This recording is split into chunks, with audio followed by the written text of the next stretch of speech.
We recognize that by working with folks who we look up to, who have built in good practices, who have built in the organizational structure, who we trust do the due diligence, there's always something for us to learn from them. So I think we will continue a model where we ourselves will continue to lead deals and then continue to partner with other folks out there who are in the multifamily syndication space.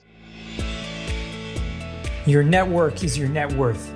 Come listen to some of the most successful people I know share invaluable knowledge, stories, and advice in real estate, business, and beyond.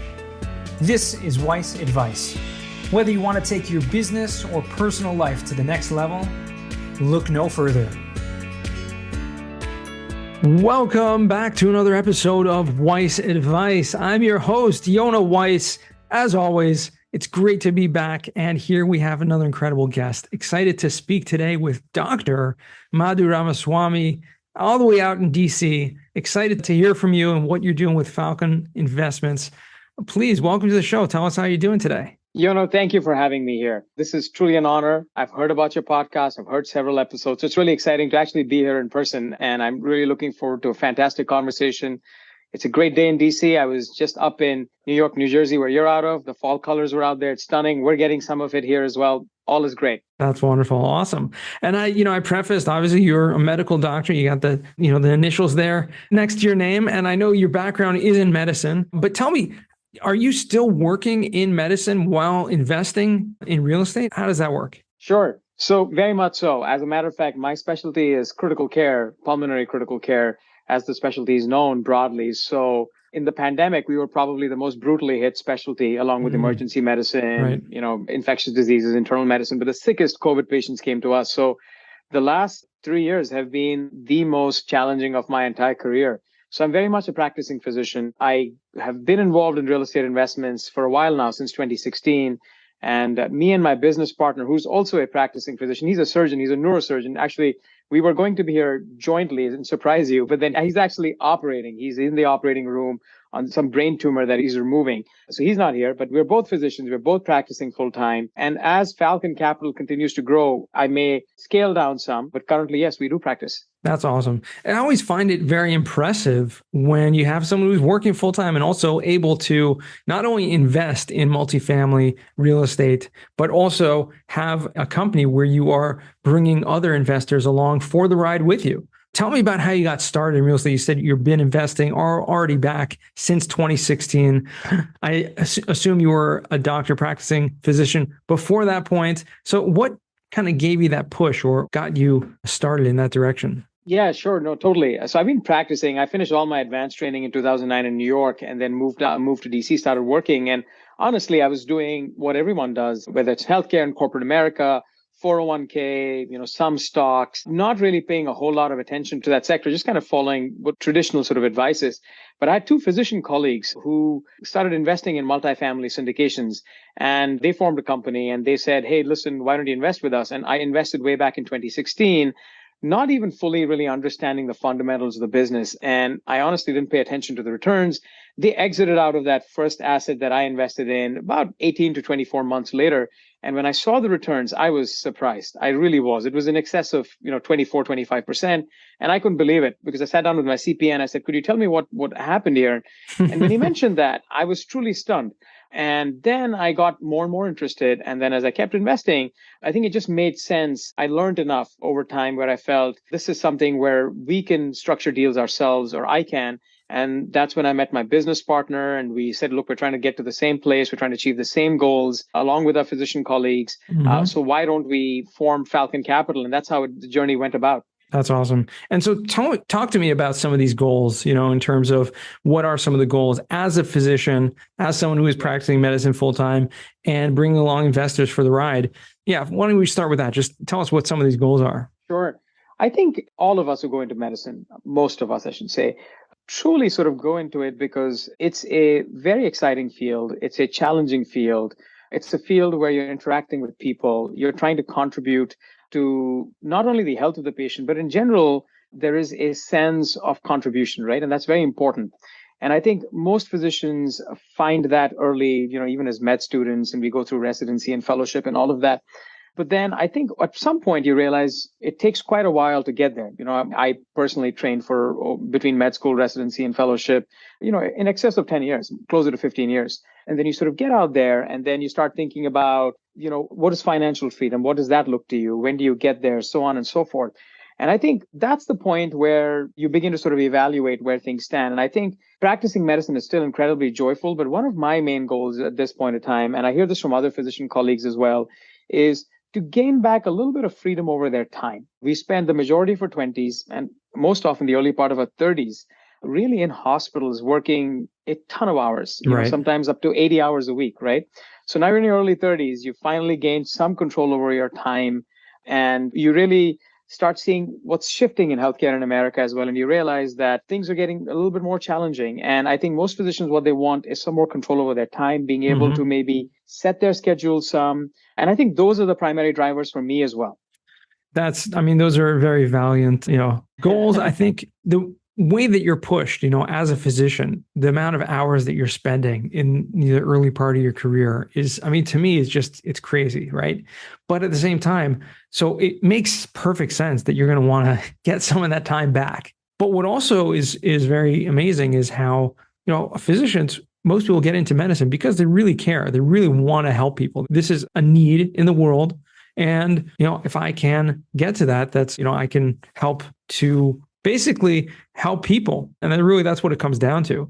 But at the same time, it is, or it used to be, I don't know what it is now, but it used to be like one of the most highly paid professions out there. So you have all these physicians out there with making a lot of money. Sure, their lifestyle is maybe becoming more grandiose. However, they left with, these huge 401ks or these huge bank accounts that are brokerage accounts or whatever, just sitting there. And so being able to find a way to grow that wealth in a much more stable and I think much more accelerated fashion, to me just makes sense. But why do you think that so many, people are just not taught about this? Yeah, no, it's a great question. I've actually heard a couple of guests on your podcast talk about it some as well. And honestly, I think physicians in this matter are no different than folks in most other occupations in America where financial literacy is quite minimal. As a matter of fact, it used to be that a lot of physicians used to go into private practice. That landscape has rapidly changed. But even though a majority of physicians 10, 15 years ago were small business owners, right? Because you ran your own practice, that has dramatically changed. In spite of that, there is literally zero financial literacy that's taught at any point as a med student, resident, fellow. As a matter of fact, it's a taboo topic. Because we are not in the business, we're in the business of caring for people. So when you're in training, in education, it's frowned upon to be talking about things like that. Wow. So you can imagine you're coming out of that kind of a culture where you have to run a small business, presumably. Yes, you're still a fairly highly compensated employee, but you come out with no financial literacy and almost thinking it's a taboo to discuss these topics. And do you find that when you're now discussing some of these topics with your investors or with fellow physicians, which I'm just assuming, but it's probably a good assumption, are some of your investors in the deals that you do, are you finding that you're getting pushback from a lot of people, or are they as enthusiastic about it as you are? This brings us to a famous trait of physicians. That is not something they're born with, but it's trained into them. It's instilled in us every day, and that is risk aversion and risk benefit analysis. So physicians, obviously generally smart people, used to thinking a lot, but almost every medical and surgical decision that we make, major one, is risk mitigation, right? So we are always talking about, this drug, we think it's a good idea to start you on it, and the benefits outweigh the risks. That's how we're constantly talking and thinking, which means that more than pushback, what I see is there's a lot of curiosity, but I think there's also this maybe more so amplified sense of risk benefit. And I think it takes just a little bit of conversation and understanding before folks feel comfortable taking a dive. So I think that is probably the bigger discussion to have with my physician colleagues who consider investing with us. And it is such a hot topic, but I don't think you have any courses or anything like that, but like educational materials so that people can, obviously, one thing that you don't have is time, right? As a busy physician, and nor do the other investors. Yes. So, yes. Are you able to like speak with people one-on-one or give, kind of courses or educational material to help people learn about this? Sure. No, great point. There's a ton of material on real estate investing out there, as you know. Sure. As a matter of fact, there's too much. And I think to find high quality sources of information like your podcast, where you clearly take pains to curate the guests you bring on, the questions you ask. But it's not easy to find Yona Weiss's podcast if there's so much more material out there, right? So I think the thing we've accepted and done is, as part of the process of growing our company, Falcon Capital, bringing investment opportunities, we've had to sift through a lot of that. Right. And we essentially have a blog on our website. We try to do some webinars associated with investments where we're trying to curate this information and point people to resources that can be helpful. So I think that is our contribution. You're right. Everyone is short on time. People don't have necessarily the time to listen to multiple 30-minute podcasts. Mm-hmm. We have a newsletter, a monthly newsletter. We try not to spam folks, and we really take pains to curate it, where we bring in a tidbit from the economy that is very relevant to our space. We're certainly not global experts on the economy. We're not experts even on the entire real estate space. But where we're trying to curate and bring our expertise or convey information is the multifamily space. So we kind of stick to that. We try to be sort of realistic and sort of, as we know, there's a lot of shift happening currently with the debt climate, with interest rates. So we try to talk about these topics so that folks feel like they're dealing with an entity that is keeping its ear to the ground. They trust us as sources to do our due diligence. And that's how we're approaching education or passing on information to folks who are considering investing with us or just generally even want to know what the space is all about. Gotcha. And are you able to actually, you and your partner, to acquire assets fully on your own, or are you partnering up with other general partners, other companies who have maybe more property management or asset management, aspects in the deals that you do? Sure. No, great question. I think we are doing both. So we initially starting out, we realize the value of mentorship. We realize the value as physicians of really training on the ground, right? Mm-hmm. So I think because that's what we did for almost a decade, and we understand we don't want to make mistakes that have been made previously. There's no need to. As they say, the goal is to make new mistakes, but hopefully not even that, right? So we did partner with folks with more experience than us initially. Since then, we have also bought assets that we have led on, and we continue to partner with folks in the future. As a matter of fact, we're currently partnering on a deal. And I think the goal is we recognize that by working with folks who we look up to, who have built in good practices, who have built in the organizational structure, who we trust do the due diligence, there's always something for us to learn from them. So I think we will continue a model where we ourselves will continue to lead deals and then continue to partner with other folks out there who are in the multifamily syndication space. Excellent and well said. You're absolutely right about the mentorship and the training. I love that, what you said about making new mistakes, because it's so true. And, we all make mistakes and we all learn. And that's really where we're going to grow and make our business and make our lives even better by making those mistakes and learning from them and doing better the next time. And having partners or having people that have done what you currently do or want to do is really going to keep you on track to be doing the right things and making sure that you're not making any other mistakes. And obviously, when you're talking about larger assets, which I think everyone will agree that you can, well, maybe not everyone, but you can make more money on larger deals because of the scale, economies to scale, than you may on like a single family or smaller multifamily deals. So is that your main focus? I assume large multifamily properties. So I think our focus is, I'd say, medium to large. So about more than 75 units. I think every asset we're invested in is actually over 100 units. Now, and you're right. I think in order to do larger deals, you need to partner with folks. And, this is fascinating. And I'm sure you've heard this. And as I've been studying sort of some of the history of how your average professional, your doctors, lawyers, accountants, people in tech are getting into this space, I feel like there's been a democratization in this field. I think this larger assets like this were probably dominated by larger players, institutional investors. But the whole model of syndication, with, I think, the increase in the knowledge and the understanding and tools being available, it allows people to band together and sort of relatively smaller, medium-sized entities like ourselves to come together and partner to take on these large assets, which earlier I frankly think would have been completely out of the reach and would really be up to very large players, well-established, and institutions. So I think you're 100% right on that. Now, are you focused on any, or are you looking into any other asset classes besides multifamily, or is it for now just in one lane? Yeah, I think, again, as physicians, critical care, neurosurgeon, we realize and appreciate the importance of specializing and focusing on something. We get better every time we do something. There will be a point where we will actively seek and look at other asset classes. But for now, we did look at some industrials and mobile homes. And as we studied it, we realized that multifamily probably gives us the best balance of, risk and benefit, as we mentioned before, or risk and returns in this case for investors, I think it has really withstood the test of time. As you know, even during the 2009, 2008 financial crisis, multifamily as a sector was quite resilient with a fairly low drop in occupancy and actually in returns.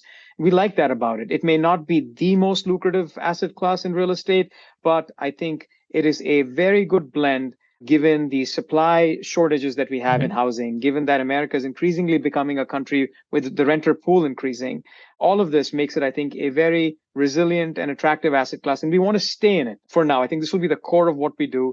Eventually, I'm sure we'll look at other asset classes, but we really like the idea of developing and growing our expertise in this sector. I think it's a really important point you bring out there about, and I think maybe like the theme of the podcast so far is just the risk tolerance, and the fact that real estate, specifically multifamily, has been resilient, and especially through recessions and through times where it has been troubled, it has not only survived but thrived. And now with the smaller, what we call retail investors, or people that can get into this space, whereas previously it was almost non-existent, is something that is making a big change in the whole real estate marketplace entirely. So I think risk in general is something that you have to analyze. But when you come to multifamily, you're absolutely right. It's not going to be the home, the grand slam of investments per se, and not even in real estate in general, but it is going to be much better. I'd say, probably 10x better than any stocks or any investment from your 401k in Wall Street. So to do it in the right way, and obviously to partner up alongside other experienced investors, is the smart way to do it. Yeah, no, 100% agreed. I think between all the way the current economy is working, between the resources that are available online, between people being more trusting of working with smaller entities, between being able to do a Zoom call, the fact that we can often get on a video call with people who are looking to invest with us, all these tools are helping democratize the sector, and I think this is very exciting that the retail investor is now able to get into these syndication deals, as you mentioned. And I think we're quite excited about where this whole sector is going and how this is all playing out. One thing that I've seen is that the more people that get involved, the more people want to get involved, right? And I think that in general, right, which does create a little bit of a saturation and has created some of the market, values going up and harder to find deals. So how is it, just with that being said, how do you actually, getting into the brains behind the operation, like how do you go and analyze the deals and find, I'm sure you're looking at hundreds of deals until you find one to invest in, but what are some of those factors that help you to get there? No, it's a great question. And you're right. We actually have to look at almost 100 deals before we get to the one deal. I think the key is to have very solid, well thought out investment criteria. We as a company have decided that, look, we're not in a rush to bring opportunities to our investors. We want to be known as a company at Falcon Capital that brings out well thought out, relatively well balanced risk return deals. And the way we do that is, we have an investment criteria in terms of what markets and submarkets we'll go in. We're only going into places which are in the path of progress, which have a diverse economy, diverse group of employers, so that if one large employer gets taken out for some reason, the entire economy in that area doesn't collapse. Think Kodak in Rochester, New York, right? Massive employer, so on and so forth. That's one. The number two is, we kind of stick to what we want to do. We do believe in economies of scale. And that's why, as you mentioned, we're not necessarily getting involved in assets that are particularly small, because being in somewhat larger assets gives us economies of scale where we're dealing with more professional, national, regional property management companies. We're also paying close attention to debt. We at this point in time believe that fixed debt is the way to go given the current climate. So we have a network of mortgage brokers that we work with to understand, what kind of debt will be available for a particular asset we're looking at. So I think we're being very meticulous. I think we're being even more meticulous because I think, as Warren Buffett says, when the tide goes out, that's when you know who's swimming without shorts, and I think it's very true. I think in times like this, it's more important that we're even more meticulous, diligent about what we choose to look at and invest in. And we believe if we do that, we'll be fine. I think the being a little bit more carefree, which might have existed before pre-pandemic, I think that is definitely not the option anymore. We do believe that we're going to see assets come on the market, which will be opportunities because folks who may have had floating debt, maybe not very tight rate caps, these are assets that may unfortunately, go into foreclosure or be on fire sales, and there will be opportunities to be had. So we're just being even more meticulous, even more diligent. And I think that's kind of how we believe we will find the asset that makes sense for investors, that gives us that blend of risk and return. That's awesome. Very well said. And again, I'm just kind of still impressed how busy physicians can do all of this and learn the business of multifamily simultaneously while providing care and to countless patients. So kudos to you on that. I want to transition to what we call now the final four. These are four questions I ask all my guests. First question to you is, what is the worst job that you ever had? I've been very fortunate. I've actually not had a bad job, but there is one job I got fired from. So I guess even that job I liked a lot. So I guess I have to say that just automatically qualifies at this time of being the worst job. So, I grew up in India, and in India, you go to medical school pretty early. You go to med school right out of high school. So I was 17 when I started.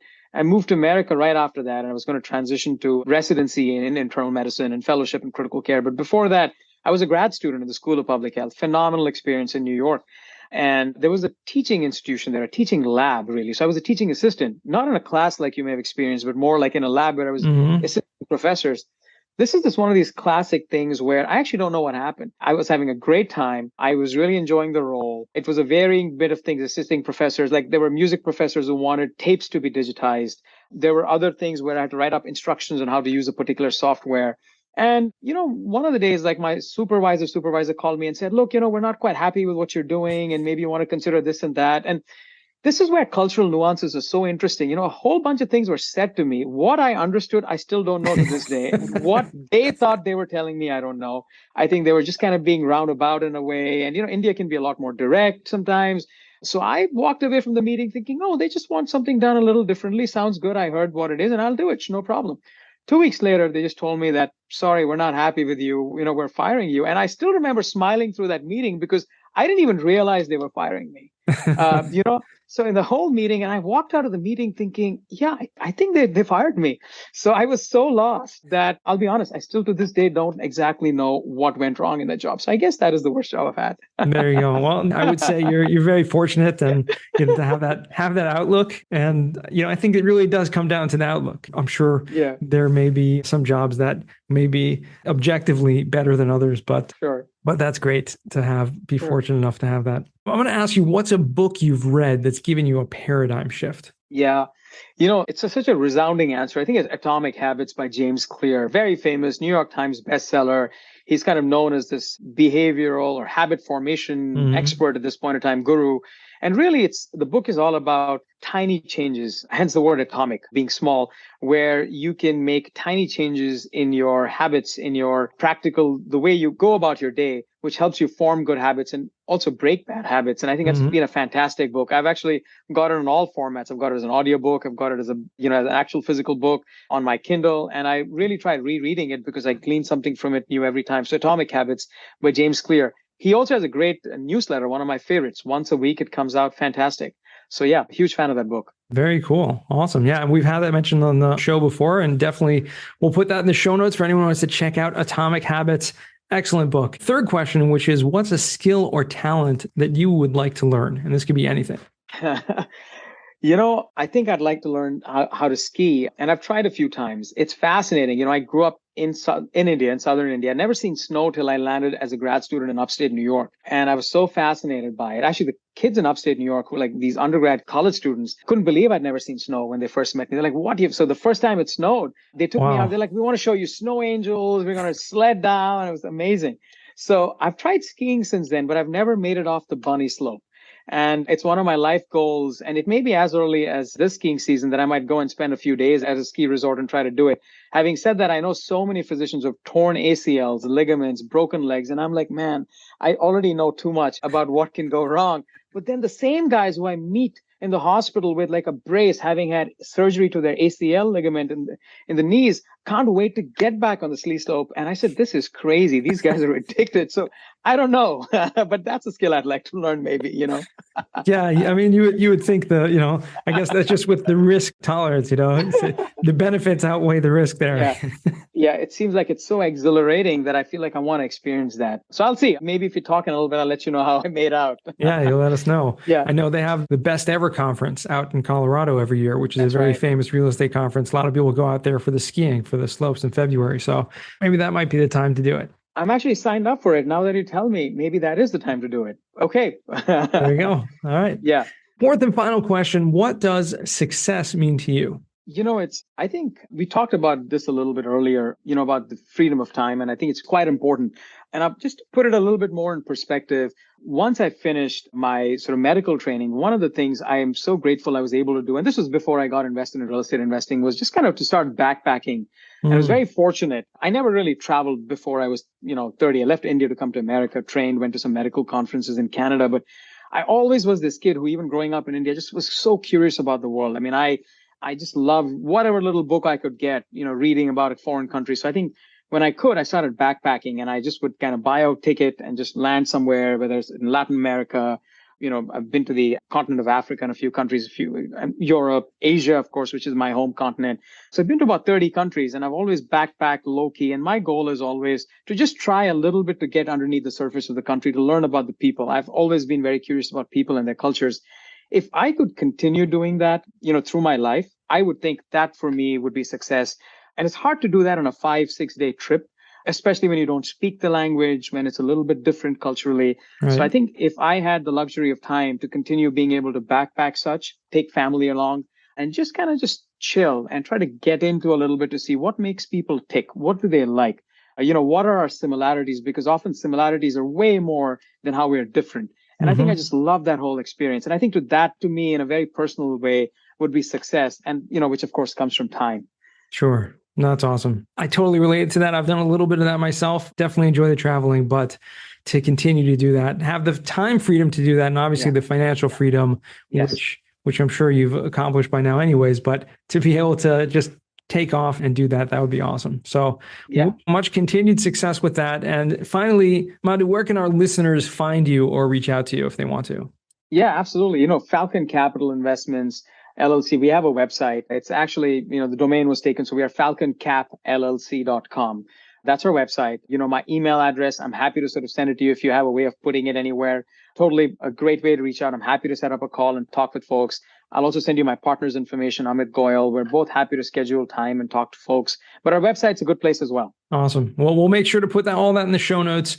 And it's definitely been an enjoyable conversation. I appreciate you coming on and spending the time with us today. Thank you so much for having me here. This is actually only my second podcast ever, and certainly the first one on video. So this is super exciting. Yeah, absolutely. Thank you.